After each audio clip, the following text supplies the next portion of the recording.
presented by Anuradha Recording Studio, Kanchan Ibrahimpur, Kanchan Ibrahimpur.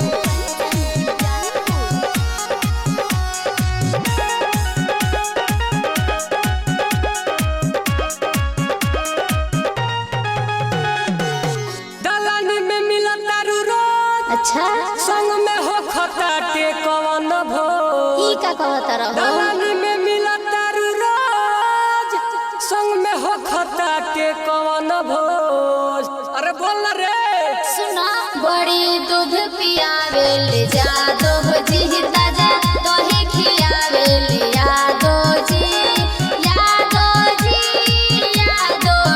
ताजा दही खियावे ले Yadav ji. presented by Anuradha Recording Studio, Sivan.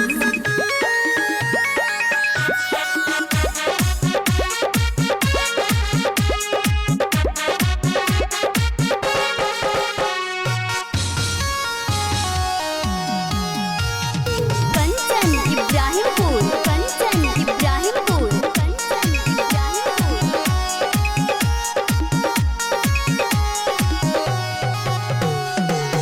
हमरा लागताटे कुछ खोट, ओइसन नहीं तू थे। जानी रहेला जागोट। बात हमरा लागताटे कुछ खोट, कुछ कहेला तू जानी रहेला जागोट। अरे खोल के बताओ ना।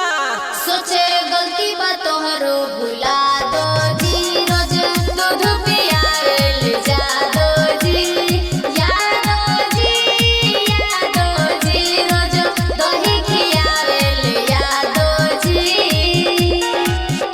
Presented by Anuradha Recording Studio, Sivan. Kanchan Ibrahimpur, Kanchan Ibrahimpur, Kanchan Ibrahimpur.